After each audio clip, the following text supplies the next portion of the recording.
దీనజన బాంధవుడు, మహా దార్శనికుడు డాక్టర్ భీమ్రావ్ రామ్జీ అంబేద్కర్. భారత రాజ్యాంగ రచయిత డాక్టర్ బిఆర్ అంబేద్కర్ జయంతి సందర్భంగా కథనం.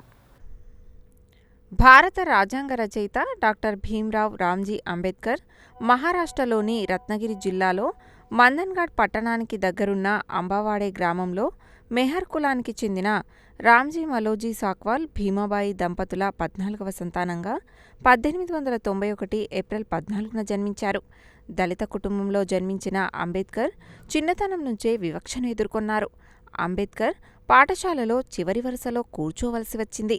చిన్నప్పటి నుంచి చదువులో మంచిగా ఉన్న అంబేద్కర్ ముంబైలోని ప్రభుత్వ ఉన్నత పాఠశాలలో మొదటి దళిత విద్యార్థి. బరోడా మహారాజు షాయాజీరావు గైక్వాడ్ ఇచ్చిన 25 రూపాయల వేతనంతో 1912లో BA పరీక్షల్లో నెగ్గారు. అనంతరం బరోడా సంస్థానంలో ఉద్యోగం లభించింది. కానీ పై చదువులు చదవాలన్న పట్టుదల వల్ల ఉద్యోగంలో చేరకుండా తన కోరికను మహారాజుకు తెలిపారు. విదేశంలో చదువు పూర్తి చేసిన తరువాత బరోడా సంస్థానంలో 10 ఏళ్లు పనిచేసే షరతు మేరకు 1913లో ఆర్థిక సహాయం అందుకొని కొలంబియా విశ్వవిద్యాలయం చేరారు. 1915లో MA, 1916లో PhD డిగ్రీలను అందుకున్నారు.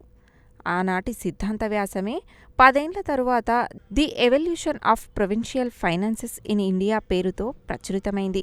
1927లో అంబేద్కర్ బహిష్కృత భారతి అనే మరాఠీ పక్షపత్రిక ప్రారంభించారు.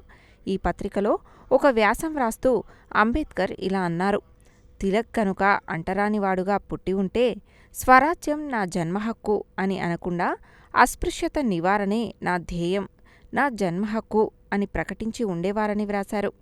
రాజ్యాంగ పరిషత్తు సభ్యుడిగా అంబేద్కర్ విశేష శ్రమ వహించి రాజ్యాంగం రచించడం ఆయన శేష జీవితంలో ప్రముఖమైన ఘట్టం.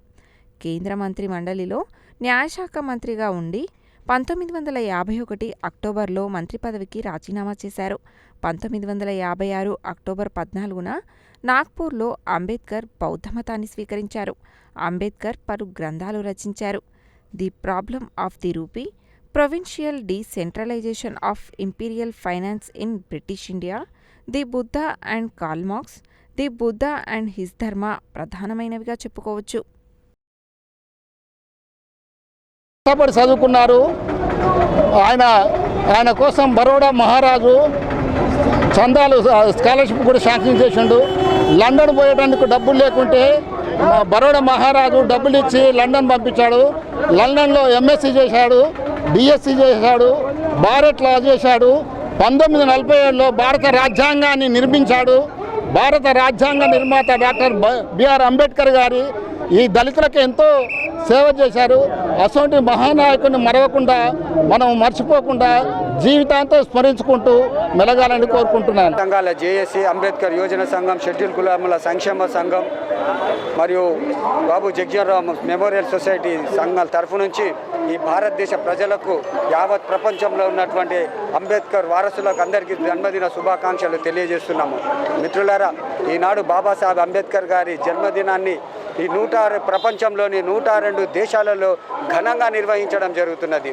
ఈ విశ్వవ్యాప్తంగా జీసస్ క్రీస్తు తర్వాత అంతటి ఘనమైనటువంటి జన్మదిన వేడుకలు జరుపుకునే మహానుభావుడు ఎవరంటే బాబాసాహెబ్ అంబేద్కరే. ఆయన ఒక రాజ్యాంగ కర్తనే కాకుండా మహిళలకు ఎన్నో విషయాల్లో ఎన్నో సందర్భాలలో మహిళలకు ఎంతో వినమైనటువంటి సహాయ సహకారాలు అందించినటువంటి వ్యక్తి. రాజ్యాంగ పరంగా ఆస్తిలో సమాన హక్కు కానివ్వండి, వితంతు పెళ్లిళ్ళు కానివ్వండి, ఇంకా ఎన్నో మహిళలకు తగినటువంటి రీతిలో ఆయన రాజ్యాంగ పరంగా ఎన్నో సౌకర్యాలు కల్పించిన ఆ మహానుభావునికి ఈ యొక్క జన్మదిన శుభాకాంక్షలు భారతరత్న డాక్టర్ బిఆర్ అంబేద్కర్ తన చిన్ననాటి నుండి పోరాటమే ఆశయంగా బతికిండు. కేవలం పోరాటంతో ఆయన ఊరుకోలేదు. ఉన్నతమైనటువంటి విద్యను అభ్యసించి ఈ దేశానికి ఒక దిశను నిర్దేశించినటువంటి వ్యక్తి బాబాసాహెబ్ అంబేద్కర్. దేశంలో ఉన్నటువంటి సామాజిక పరిస్థితులను విశ్లేషణ చేసి అందుకు అనుగుణంగా భారత రాజ్యాంగాన్ని రాయటంలో అంబేద్కర్ యొక్క పాత్ర ఎంతో కీలకమైనది. దురదృష్టవశాత్తు ఈ దేశంలో ఉండబడేటువంటి కొందరు భారత రాజ్యాంగాన్ని వివాదాస్పదం చేస్తున్నారు. భారత రాజ్యాంగం స్ఫురించని అంశం అంటూ లేదు, అంబేద్కర్ చెప్పని అంశం అంటూ లేదు. ఆనాడు భారత రాజ్యాంగంలో పొందుపరిచినటువంటి అనేక విషయాల మీద ఈనాడు దేశానికి ఒక దిశను నిర్దేశిస్తుంది. ఆ అంబేద్కర్ ఆలోచన విధానమైనటువంటి రాజ్యాంగమే ఇవాళ పార్లమెంటు ప్రజాస్వామ్య స్ఫూర్తికి నిదర్శనం. దురదృష్టవశాత్తు పార్లమెంటు నడుస్తున్నప్పటికీ కూడా ఆ పార్లమెంటు రాజకీయంగా కాకుండా రాజ్యాంగ విధానం మీద చర్చించి నిర్ణయాలు తీసుకోవాల్సినటువంటి అవసరం ఉంది. రాజ్యాంగాన్ని తూచా తప్పకుండా అమలు చేస్తే ఈ దేశం విశ్వంలోనే విశ్వగురువుగా మారుతుంది. అంబేద్కర్ యొక్క జయంతి సందర్భంగా శుభాకాంక్షలు తెలియజేస్తున్నాం. మా యొక్క TNGO నల్గొండ జిల్లా నుంచి అని శుభాకాంక్షలు తెలియజేస్తున్నాం. ఆయన ఆశల సాధనలో మేమందరం కూడా కట్టుబడి మా యొక్క కర్తవ్యాన్ని నిర్వర్తిస్తామని చెప్పని ఈ యొక్క సభాముఖంగా తెలియజేస్తున్నాను.